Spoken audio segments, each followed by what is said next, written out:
bendecido, y aunque otros no te piensen, yo te pienso. Cristo, creo en ti, eres más que mi vida. Cristo, creo en ti, he venido a decir cosas lindas de ti. Santo, bueno, ¿cómo es que no te veo y te siento? Dios de amor, mi primer lugar.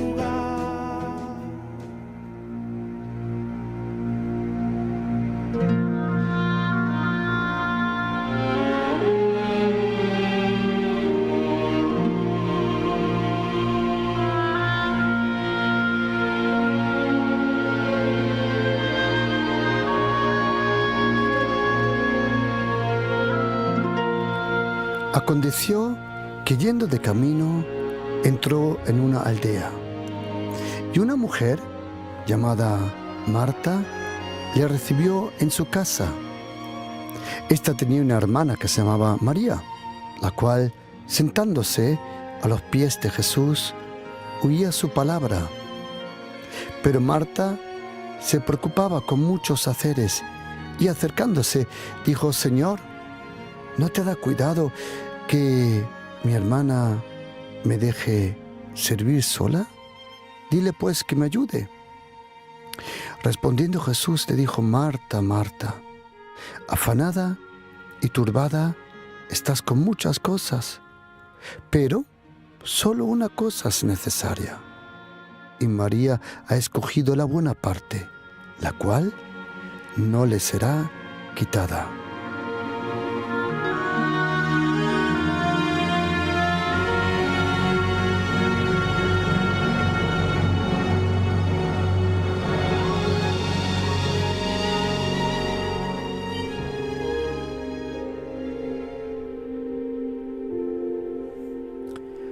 Una y otra vez, en la vida del Señor Jesucristo, en su ministerio, podemos ver cómo se refleja lo que es la ley y lo que es la gracia.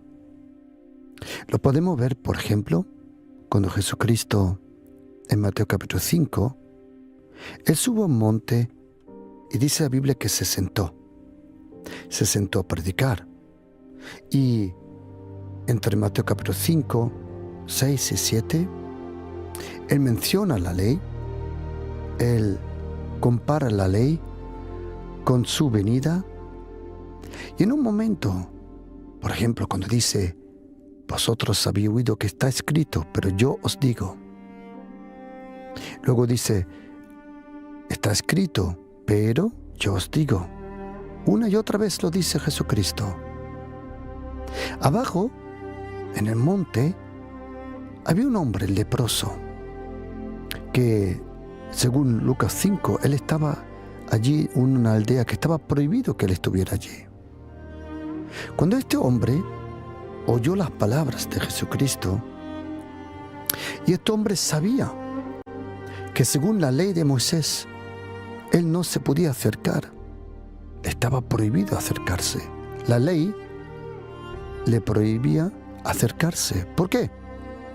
Porque la ley decía que si un leproso se acerca a personas que están sanas, el leproso ensucia a las personas sanas, las hace impias. Pero con la venida de Jesucristo todo cambió.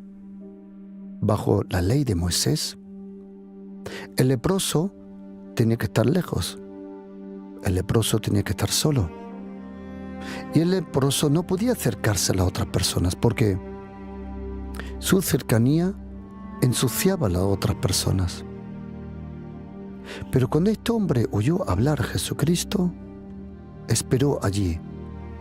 Y cuando Jesucristo, dice la Biblia, terminó, él predicó en Mateo 5, Mateo 6, Mateo 7, Él estuvo predicando, enseñando. Y cuando Él bajó del monte, ahora vino el momento de la verdad. Ahora se podía revelar si era verdad lo que dijo Jesucristo. Porque si era verdad lo que dijo Jesucristo, este hombre dijo entonces, esto todo puede cambiar y yo puedo ser sano. La ley de Moisés del Antiguo Testamento, y acuérdate lo que dice la Biblia, que la ley fue dada, pero la gracia y la verdad vino. Tú puedes dar una cosa a distancia. Tú puedes dar, por ejemplo, un regalo a distancia. Pero la gracia, la verdad, tienen la presencia de Dios. La ley es buena, es perfecta.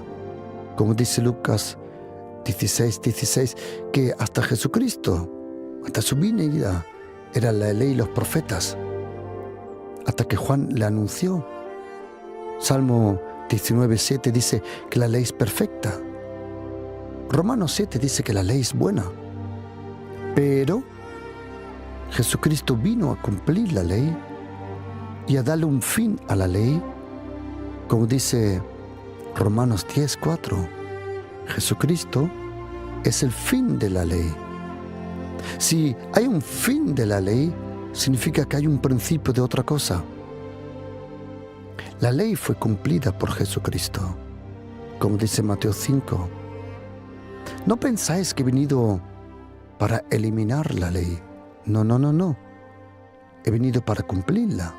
O como dice en griego, para rellenarla. La vida de Jesucristo rellenó la ley. Y esa llenura era su vida y su gracia. A partir de ahora, todo aquel que quiere vivir con Jesucristo, con Dios el Padre y Dios el Hijo, ya no vive bajo la ley, sino vive bajo la gracia. Pero para nosotros cristianos hay un problema, y es este, que casi todo cristiano, cuando uno nace de nuevo, porque la conversión, la Biblia le llama un nuevo nacimiento. Y quiero que sepas una cosa, querido oyente. El nuevo nacimiento no es nada que tú puedas provocar. El nuevo nacimiento no se busca. El nuevo nacimiento no se provoca. El nuevo nacimiento se experimenta por la gracia de Dios. Tú naces de nuevo sin saber que has sido nacido de nuevo. Luego descubres lo que trae el nuevo nacimiento. Y cuando uno nace de nuevo, uno empieza a crecer de nuevo en su espíritu. Tu espíritu y yo, o mejor dicho, el apóstol Pablo dice en 1 de Tesalonicenses capítulo 5, versículo 23, que el ser humano es un ser, pero con un espíritu, con un alma, en un cuerpo. Nosotros somos un espíritu que tiene un alma y está en un cuerpo. En algún momento, este cuerpo, por la gravitación de esta tierra, si no me crees, la próxima vez que te levantes por la mañana, mira en el espejo y verás la gravitación de la tierra, que es 9,81 metros por segundo. Y esa gravitación te da testimonio que tu cuerpo está envejeciendo de alguna forma. Pero tu espíritu y tu alma no. Tu alma y tu espíritu son eternos. En algún momento, cuando uno muere, uno recibe un cuerpo celestial. Un cuerpo celestial para poder vivir en aquel cielo que el Padre, el Hijo y el Espíritu Santo han preparado para todos aquellos que creen que Jesucristo es el único Salvador y que Él es el Hijo de Dios. Cuando uno nace de nuevo, tu espíritu nace de nuevo, O mejor dicho, tienes que imaginártelo así. Todo ser humano, cuando nace, tiene su espíritu, tiene un alma y vive en un cuerpo. El cuerpo te deja comprender el mundo. El cuerpo siente el calor, el frío, la gravitación. El cuerpo te deja comunicar con este mundo, con esta tierra, porque es tomado de la tierra. El alma te deja comprenderte a ti y a tu próximo, porque la comunión del ser humano del uno al otro es primordialmente por el alma, donde está el corazón, los pensamientos, los sentimientos, los deseos. Pero hay otro componente muy importante, que es el espíritu. Ese espíritu que tú y yo tenemos, antes de conocer a Jesucristo, imagínatelo, es como una batería de un coche. Yo no sé si un día en invierno, por ejemplo, muchas veces sucede. Vas al coche, quieres arrancar el coche y la batería no tiene potencia, está muerta. ¿Qué tiene que hacer? Alguien viene, coge un cable y te echa un cable a tu batería. ¿Tienes una batería? Sí, pero está muerta. No tiene fuerza. Y el otro te echa un cable y de repente tu batería recibe poder, fuerza, electricidad y de repente el coche arranca. Así tienes que imaginártelo. Tu pila, tu batería, mi batería estaba muerta. Pero cuando vino el Espíritu Santo a nuestra vida, Él nos echó un cable. Y esa pila esa batería que estaba presente, pero estaba muerta, Él la avivó. Él avivó tu espíritu. Y ahora en el espíritu, de repente, tienes ojos. Lo mismo que en tu corazón tienes ojos, en tu alma, en tu espíritu tienes ojos. Ojos para ver las obras de Dios. Ojos para reconocer las cosas de Dios. Y muchos de nosotros han hecho esa experiencia que en el día cuando te convertiste, de repente pudiste ver de una forma que anteriormente no podías ver. Tú vías las cosas detrás de las cosas, la razón de todo, el propósito de todo, los tiempos de Dios. Era un ver en el espíritu. Ok. Y cuando tú y yo vivimos en ese espíritu, nosotros crecemos de nuevo. Nosotros crecemos de nuevo. Pero hay un problema con nosotros cristianos, que de alguna forma todos los cristianos empiezan por la gracia, viene a Jesucristo. Pero la mayoría de los cristianos entra en una fase de legalismo. Y déjame explicarlo, dame un momento que te explique esto. Incluso con el tiempo me di cuenta que el Espíritu Santo permite ese tiempo de legalismo en tu vida para que confíes completamente en la gracia. Cuando yo me convertí, ya hace unos años, yo sin ninguna idea, vine a Jesucristo por su gracia. Me gocé de su perdón, de su vida, de su palabra, pero de alguna forma observé en mi entorno, en la iglesia, en mi vida, pude sentir cierto legalismo. De repente las cosas eran raras. Ahora todo estaba prohibido, todo era pecado. Solo importaba si era la doctrina sana. No importaba si había vida, no importaba si había amor, no importaba si había gracia. Lo importante era tener la doctrina sana. Y yo percibí que algo estaba mal. Porque ese gozo, esa gracia, es como si hubiera desaparecido. De repente, todo era legalismo. cómo te vistes, cómo andas, cómo adoras, a qué iglesia vas. Todo era un legalismo. El gozo, el poder y la presencia del Espíritu Santo no se podían sentir. En esos momentos, me acuerdo allí en el puerto, cerca de un río, el río más grande de Europa, el Rin, llamado Rhein en alemán, donde yo hacía mis pausas una y otra vez. Allí derramé mi corazón delante del Señor. Y dije, Señor, ¿dónde está ese gozo? ¿Dónde está esa alegría, esa libertad? ¿Dónde está tu presencia que me rodeaba? Esa gracia que me acompañaba.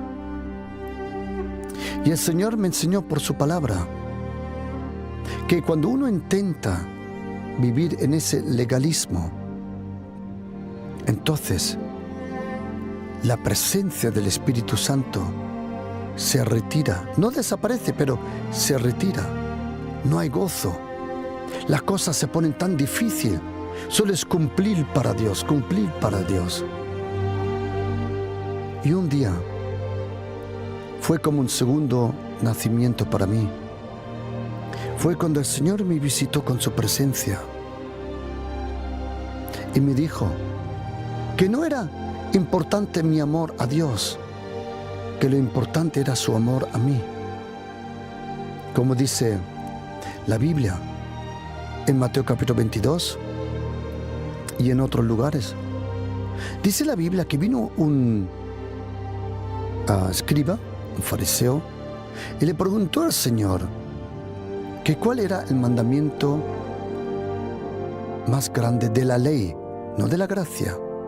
Eso lo podemos leer también en Lucas 13, pero también en Marcos 12. Dice: entonces los fariseos, oyendo que había hecho callar a los saduceos, se juntaron juntos y ellos hicieron un plan. Y uno de ellos, intérprete de la ley, preguntó para tentarle. ¿Has oído? La ley siempre te lleva a la tentación. La gracia nunca te lleva a la tentación. Es la ley que te lleva a la tentación. Y uno de los intérpretes de la ley le preguntó para tentarle. ¿Sabes qué es interesante? Que muchas preguntas que te hacen, muchas veces no son preguntas, sino son trampas. Y mayormente esas trampas no vienen del mundo, sino vienen de personas que dicen que son cristianos. Y vienen con preguntas, entre comillas, teológicas, doctrinales, dogmáticas. Son trampas. Y dijo: Maestro, ¿cuál es el mandamiento más grande de la ley? Acuérdate que la ley fue dada por Moisés, pero la gracia vino por Jesucristo. Y a la pura gracia, a la pura verdad que es Jesucristo, le preguntaron. No le preguntaron sobre la gracia, no le preguntaron sobre la verdad, le preguntaron sobre la ley. Señor, ¿cuál es el mandamiento más grande? Y Jesucristo dijo: el mandamiento más grande del Antiguo Testamento, de la ley, es este: amarás al Señor tu Dios con todo tu corazón, con toda tu alma y con toda tu mente. Este es el primero y grande mandamiento, y el segundo es semejante: amarás a tu próximo como a ti mismo. Y ahora oye, de estos dos mandamientos depende toda la ley y los profetas. Vale. Pero vamos a ser honestos. Vamos a ser honestos. A todos los que se llaman cristianos, seas católico, evangélico, adventista, seas bautista, ortodoxo, pentecostal, carismático o de cualquier denominación cristiana, déjame preguntarte con la mano al corazón. Solo contéstate para ti mismo. ¿Quién de nosotros ha cumplido este mandamiento? Nadie. Nadie. Nadie de nosotros. Nadie. Nadie. Nadie puede decir honestamente: yo he cumplido este mandamiento. Y también quiero decirte una cosa, no lo vas a cumplir, porque para ti esto es imposible. Pero déjame enseñarte el camino del Señor. Atención. O como dijo Mandalorian, este es el camino. Mira, lo importante, querido oyente, no es que tú y yo amemos a Dios. Y quiero que me des un momento, lo explico y luego tú decides lo que haces. Atención. Lo importante no es tanto que tú y yo amemos al Señor. Lo importante primero es saber que el Señor nos ama a nosotros. Como dice primera carta de Juan, capítulo 4, versículo 19. Nosotros le amamos a Él y ahora oye, porque Él nos amó primero. ¿Sabes, querido? Importante no es nuestro amor a Él. Importante es el amor de Dios a nosotros. Y déjame explicártelo. Cuando uno descubre el amor de Dios hacia tu propia persona, el amor de Dios entonces te llena tanto que entonces sí puedes amar a Dios de todo corazón, con toda tu alma y con toda tu mente. Pero primero es el amor de Dios que nos llena a nosotros. Esa es la comparación, la diferencia entre la ley del Antiguo Testamento y la gracia. Cuando este leproso se puso allí en Mateo 8, y dice la Biblia que cuando descendió Jesucristo de aquel monte, allí había un hombre, y ahora venía el momento de la verdad. Si es verdad que Jesucristo trajo la gracia, ahora se iba a revelar. Y este hombre leproso, que no se podía acercar al Señor, dijo: Señor, si quieres, puedes limpiarme. La Biblia dice, lo podemos leer en Marcos 1, pero también en Lucas 5, que Jesucristo, conmovido, teniendo misericordia de él, le tocó y dijo: quiero. Y sabes, querido oyente, mire, para que tengas una idea, ¿cuál es la diferencia entre el Antiguo Testamento y el Nuevo Testamento? Para que tengas una idea entre la ley y la gracia de Jesucristo, es esta. Bajo la ley de Moisés, cuando Jesucristo tocó al leproso, bajo la ley, Jesucristo se hubiera contaminado, porque este hombre era leproso, pero no bajo la gracia. Bajo la gracia, el que se contamina, entre comillas, positivamente, es el leproso. Se contamina con la vida, con la sanidad, con la persona y con la gracia de Jesucristo.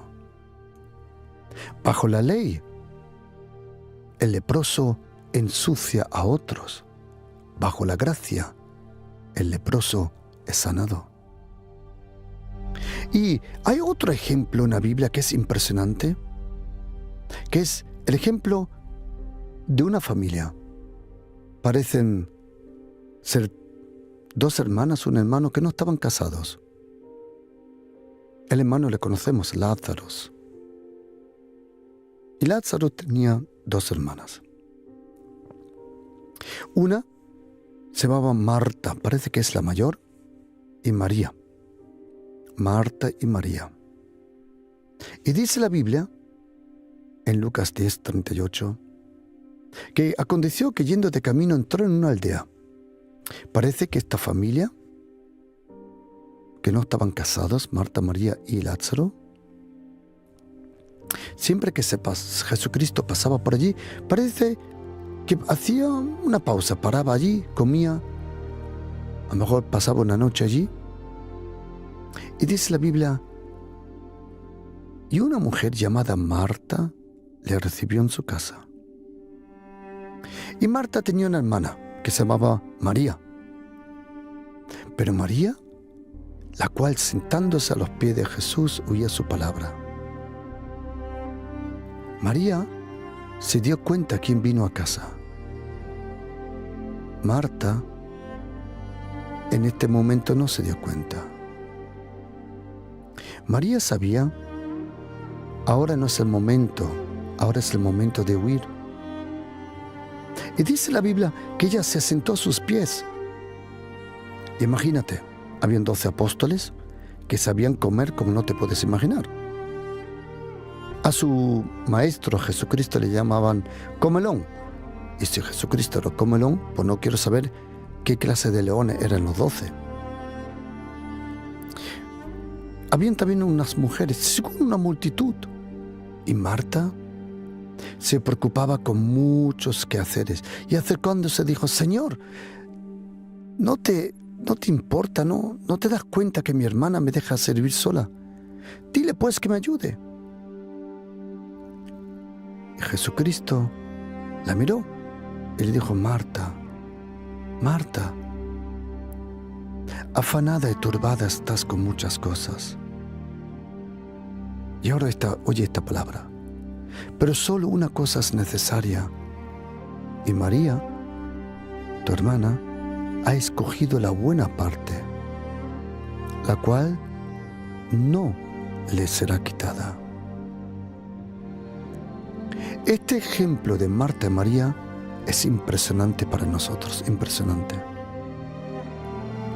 Porque tienes que saber una cosa, que cuando dice la Biblia en Lucas 10, versículo 40, cuando dice, Marta se preocupaba con muchas cosas, tienes que saber que en griego esa palabra es tan fuerte que significa, Marta era atraída o distraída por muchas cosas.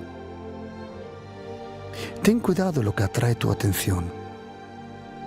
Y era distraída con muchas cosas. Pero hay un problema aquí, queridos. ¿Sabes cuál es el problema? Que Marta no estaba distraída de cosas malas. No, sino de cosas buenas. Porque tienes que saber una cosa, que el peor enemigo de lo mejor es lo bueno. Las cosas buenas algunas veces te distraen de las cosas necesarias, importantes y de lo mejor. Pregunta, ¿estaba Marta haciendo algo malo? No, ella estaba haciendo cosas buenas. Pero ¿sabes qué? Hay que hacer las cosas. Ella estaba distraída de las cosas necesarias. Y tienes que tener cuidado, porque cuando dice Jesucristo, Marta, estás afanada, turbada, esa palabra significa también, Marta, estás agobiada, cansada, estás quemada. Pero solo una cosa es necesaria. Pero ¿sabes, querido, cuál es el problema? Que en esta vida hay que hacer las cosas. En esta vida hay que ponerse las pilas, hay que trabajar. Hay que trabajar. Tú no puedes dejar las cosas así y ser súper espiritual. No. Las cosas hay que hacerlas. Pero el trabajo hay que hacerlo, pero sin duda, pero hay una pregunta. La pregunta en todo esto es, ¿en qué orden haces las cosas? ¿Con qué recursos haces las cosas? ¿Y con qué fuerzas haces las cosas? El trabajo hay que hacerlo. El trabajo hay que hacerlo. Sin duda. Las cosas de casa hay que hacerlo. El trabajo hay que hacerlo. Todo hay que hacerlo, sin duda. La pregunta es si lo primero está en lo primero. Porque Jesucristo dijo, sí, todo eso es necesario, sin duda. Pero ahora en este momento, y una persona agobiada, y hay un problema, queridos, que el agobio te cansa. El agobio es muy peligroso. Porque cuando uno se sienta agobiado, es porque algo está mal. Porque cuando uno está agobiado, ¿sabe lo que pasa?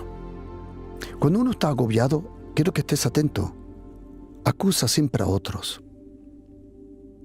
Cuando uno está agobiado, le da la culpa a otros, juzga a otros. Cuando uno está agobiado, no tiene misericordia, ni gracia con otros, nada. Cuando uno se siente agobiado, es porque no estás en lo que tenías que estar. El agobio es la señal que eso no es lo que tenías que hacer en ese momento. La Biblia dice en Eclesiastés 3, versículo 1 al 15, que todo tiene su tiempo. Toda cosa que se quiere tiene su momento y su hora. ¿Sabes? El agobio es la señal que estás fuera de la voluntad de Dios. Cuando uno siente agobio, es porque no estás en lo que tenías que estar. Pero hay un problema con nosotros cristianos y también, con permiso, déjame decirlo, especialmente a pastores y ministros. El problema no es que uno esté distraído de cosas mundanas, pecadosas. No. El problema es que algunas veces estamos tan agobiados, tan distraídos de las cosas de la iglesia, que se nos ha olvidado lo que es necesario. El trabajo es necesario, y yo se lo digo a todos.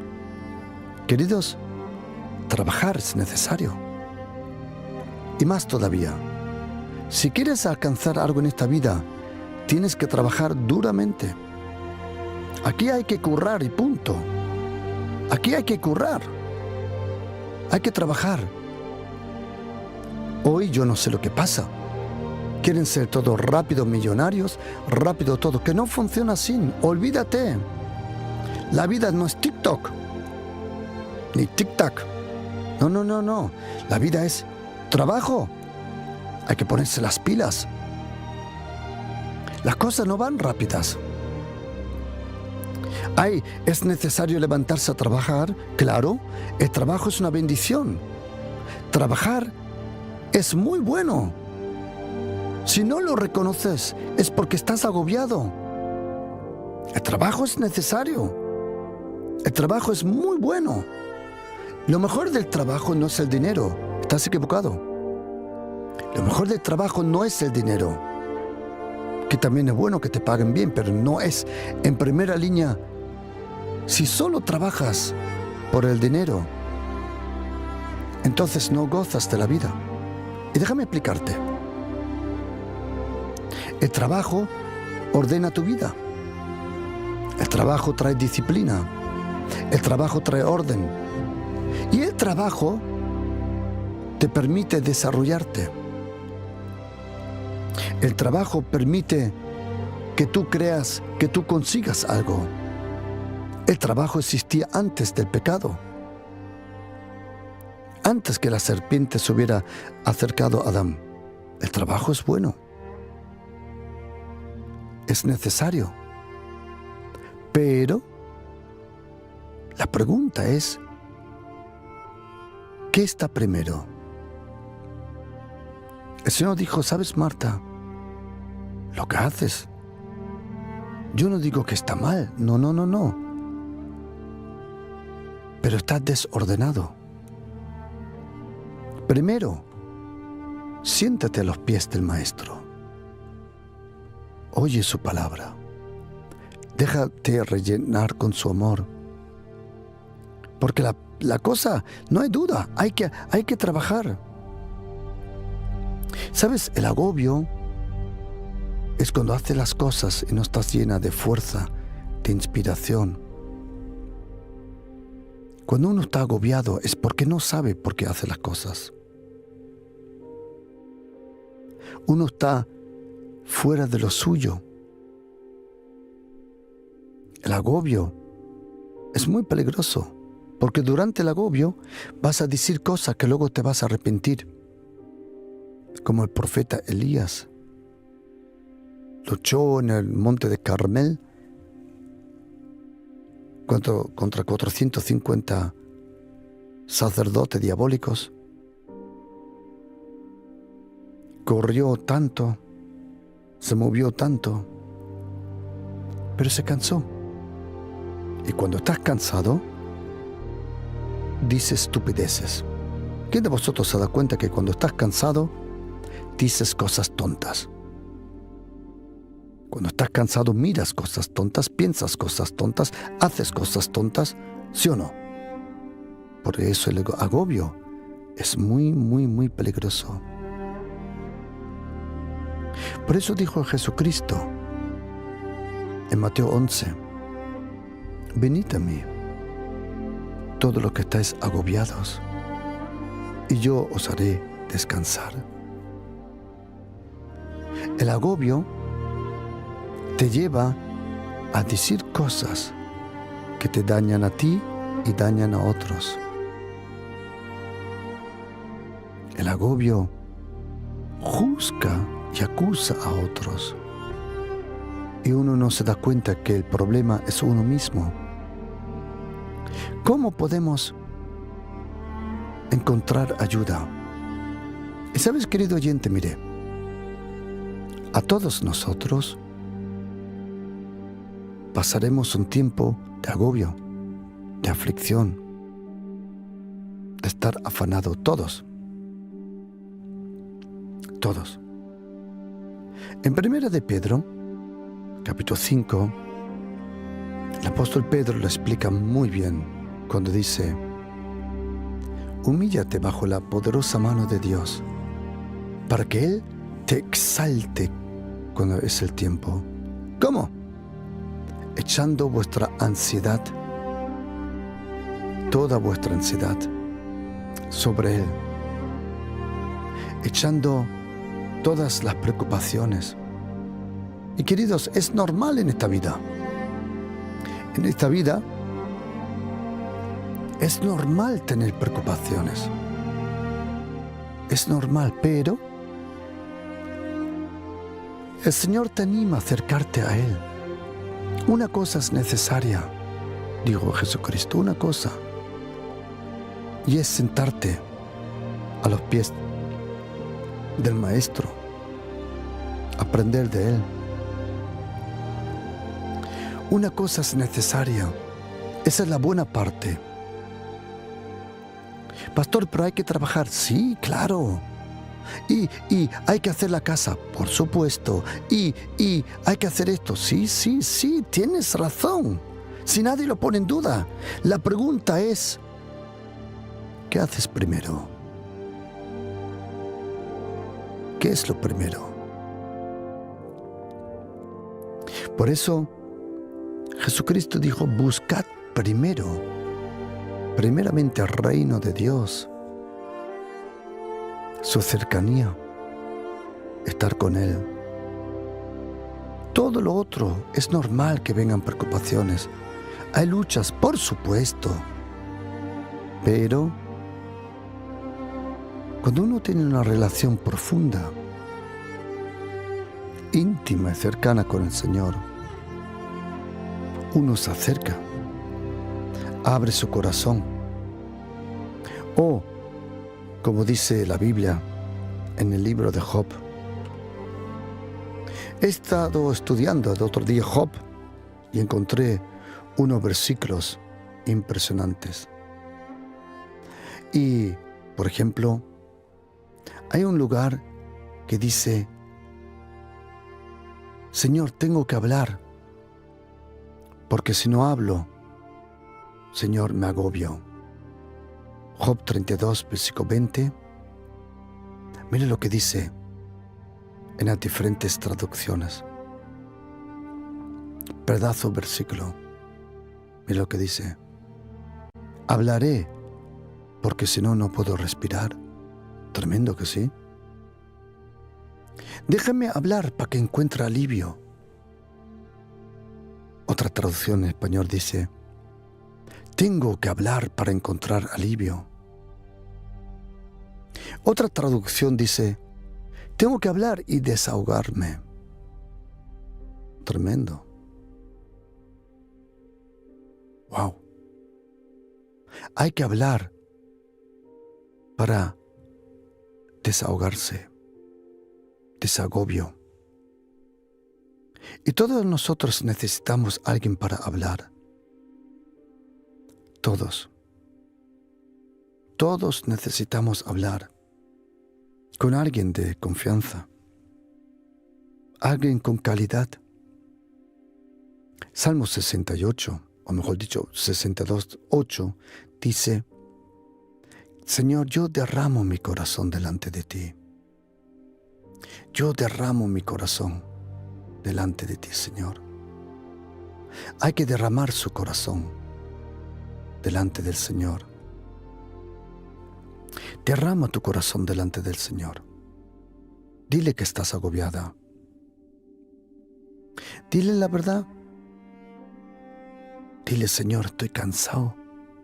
Como la madre de Samuel, Hannah, pobrecita. 1 de Samuel capítulo 1, versículo 15. Ella no pudo tener hijos. ¿Qué hizo? Dice la Biblia, yo soy una mujer atribulada. Y dice, y he derramado mi alma. Y sabes, querido o querida, ten cuidado que el agobio. ¿Sabes cómo cuando te das cuenta que estás agobiado? Cuando no tienes gozo en lo que haces. Cuando no encuentras ningún sentido en lo que haces. Cuando no ves ningún resultado en lo que haces. Cuando no hay fruto en lo que haces. Por eso uno tiene que poner su mirada en su relación con el Señor. Tienes que derramar tu corazón, querido. Tienes que derramarlo delante del Señor. Porque si no, vas a terminar agobiado. Y no solo eso. Lo peor del agobio es lo fácil alcanzable que somos para las tentaciones y para los demonios. Cuando estás solo, cuando estás cansado, ten mucho cuidado. Mucho cuidado. Porque el agobio te lleva a la soledad. Pero no a una soledad que es buena. Porque hay una soledad que es buena. Todos nosotros necesitamos estar al día un poco solo. Estar solo. En el silencio. Todos lo necesitamos. No. Esta soledad, la soledad del agobio, te ahoga. Te ahoga. Te quita el gozo. Y queridos, si no hay gozo, no hay protección. Porque Nehemías 8, versículo 10 dice que el gozo en el Señor es nuestra fuerza, dice la Reina Valera. Pero en hebreo, literalmente dice, es nuestra fortaleza, el castillo. ¿Sabes que gente agobiada se enferma? ¿Sabes que gente agobiada se le ve en el andar? Se ve como están de pie, están doblados. Están doblados en su voz, en su mirada. Están doblados en su actitud. El agobio. Y ten cuidado, querido. Protégete, cuídate. No tienes que hacer tú todo el trabajo para otros. Es el problema. El problema es que muchas veces La gente pone sus cargas sobre ti. ¿Sabes qué? Te doy un consejo. Si estás casado, preocúpate primero por tu familia. Primeramente tu familia. Antiguamente, cuando yo me crecí en el Evangelio hace muchos años, no tantos porque soy todavía muy joven, pero cuando yo me crecí en el Evangelio, había una actitud entre los cristianos que no era sana, y era esta. Primero el Señor, que es claro, luego la iglesia, el ministerio y luego la familia. Y yo de principio sabía, esto está mal, así no se hace. La iglesia, el ministerio, nunca es más importante que la propia familia. La orden divina es así. Atención, si tienes para escribir, escríbetelo. Esto te lo digo con 33 años de experiencia y las muchas veces que he leído la Biblia y lo que el Señor ha puesto en mi corazón. Atención. Para que no te agobies, y si viene un momento de agobio, para que rápidamente de nuevo estés en lo tuyo. Quiero que sepas que la orden divina es así. Atención. Primero, Dios el Padre, Dios el Hijo y Dios el Espíritu Santo. Eso es sin duda. Leer su palabra, estar con Él. Segundo, yo sé que te va a sorprender lo que viene ahora. Eres tú. Porque si tú no estás bien, lo que viene detrás tampoco estará bien. Es tu familia. Otra vez, primero el Señor. Luego tú como persona. Tú como persona. Porque solo si eres un padre feliz, harás a tu familia feliz. Si eres una mamá feliz, harás a tu familia feliz. Si no, si eres un amargado, un agobiado, vas a agobiar toda tu familia. Por eso, primero el Señor, luego tú. Y eso no es nada egoísta, no. Es algo sano. Luego, tu familia. Y la próxima orden es la iglesia y luego el trabajo. Porque también algunos tienen primero el trabajo, luego la familia. No. La familia es muy importante. La familia es muy importante. Tu familia espiritual y tu familia con la que tú vives es muy importante. Tu casa, tu lugar de descanso. Ten cuidado que las cosas buenas no te agobien. Alguien me pregunta, pastor, ¿usted le ha pasado eso? Claro, por el amor de Dios. Yo hablo de experiencia. Come on, guys, ¿qué te voy a contar? I'm a long time in the business. Ya estoy yo bastante en estos negocios. Yo como persona, como pastor Juan Cano, en este momento,